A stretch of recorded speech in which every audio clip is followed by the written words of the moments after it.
So this here is our hat now that it's dried. Looking almost like a cocktail hat already. If I take it off the hat block, you can see it's pretty much conformed to the shape of the curve of the block. Now what we're going to do is just trace around there and then cut it. Then we're going to lift it from the block. Once the line is drawn, as I've done here, you can commence taking out your pins.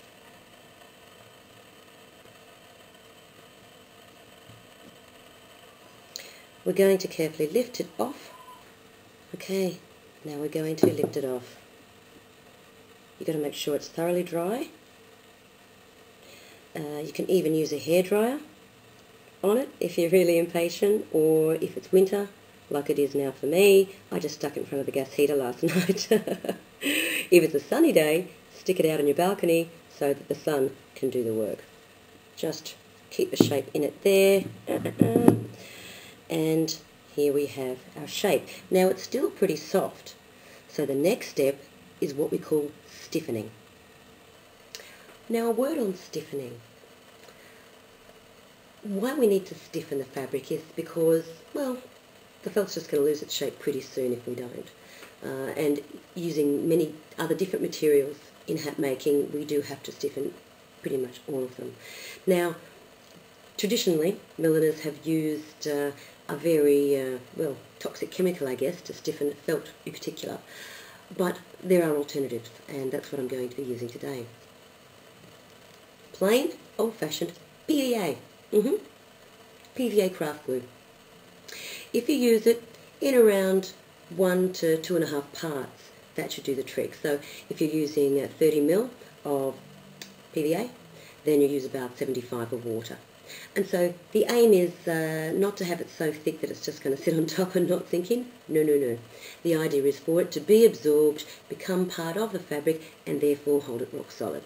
Now, the point of this is your hat will remain sturdy throughout years of use then, and especially if you live in a humid climate or one where it rains, you will find the hat will keep its shape if you stiffen it thoroughly.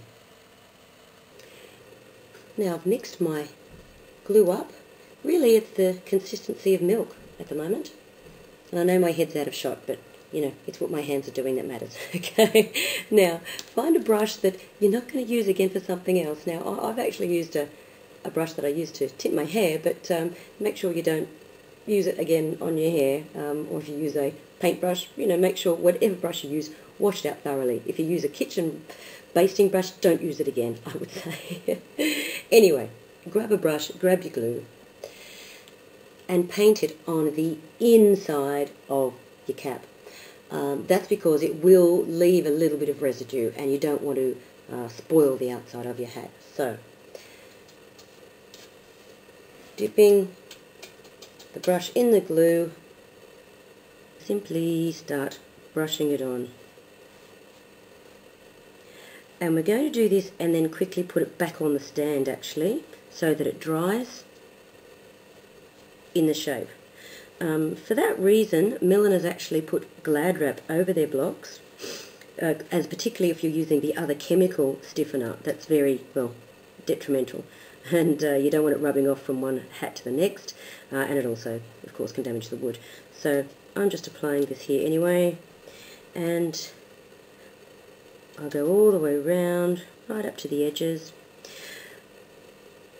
You could cut it at that edge first. I kind of debated whether to do that because it is easier to cut the felt when it's soft rather than stiffened.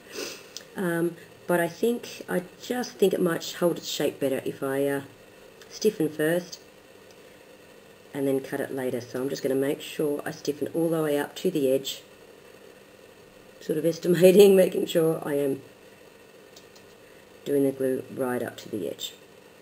So, as I mentioned, we do just have to protect the block, so I'm just placing some Glad wrap that I used before over it.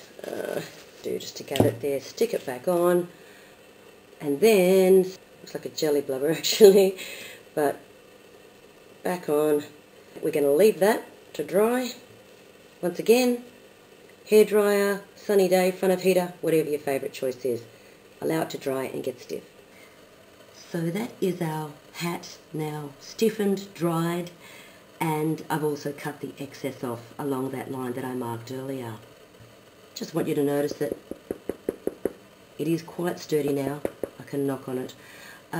You may also notice there is a little bit of a snail trail, as we call, some residue left from the PVA glue mixture, which is why we only wanted to do it on the inside.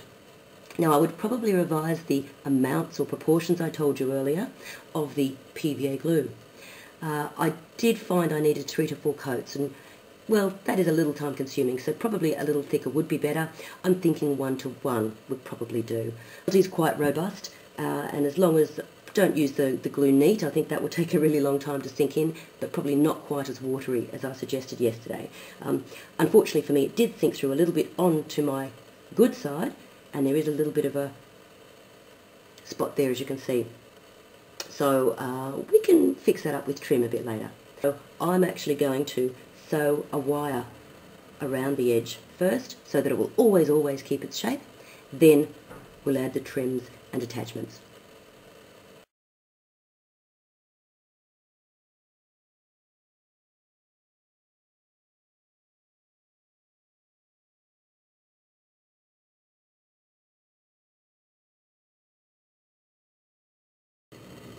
So I've now wired the outside of my pillbox hat. Not the best job I've ever done, but it'll suffice. I've just attached the millinery wire with blanket stitch to hold it snug against the edge of the felt. Now it's time to decorate it. However, today I think I might use a larger net, or veiling as we call it in millinery. I have a lovely one here that's got some spots already attached, and that does lend a nice ladylike look to it, so I'm going to be attaching that. So I've attached the veiling. Well, I haven't attached it yet actually. I've stretched it over to see where I want it placed, and I've sewn a stitch there just to hold that spot in roughly the centre where I want it to stay, so it doesn't move around. I've then gone and pinned the veiling round the edge, just leaving excess in the middle for now, and I have started just tacking it. So I'm going to finish that and see you shortly. So I've now attached the veiling all the way around, and the next step is to cover up the wiring and make a nice edge by using grosgrain ribbon. I'm going to sew that, or you could just glue it, depending upon your level of expertise and or laziness. So that's the next step. I've now attached the grosgrain ribbon all the way around, sewing at intervals, so it's firmly attached. Now I have marked out with the pins where I want my hat elastic to be attached. This is just to show you how I'm attaching the hat elastic. I've pulled down the grosgrain ribbon a little bit before making my hole, and this is the metal part just coming through here that you can see.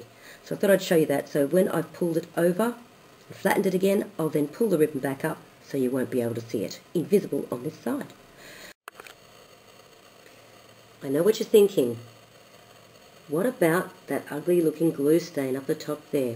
Well, we're going to cover it up. I'm going to use some more of this veiling and make a little coxcomb kind of thing to sew there, which is going to distract the eye. And there is my finished hat. I added a flower here to just also cover up that glue stain, and just for a little bit of a feature.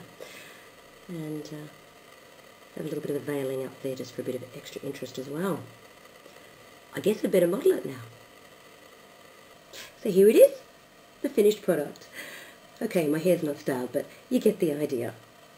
This is my brand new, homemade, bright pink pillbox hat. And now it's your turn.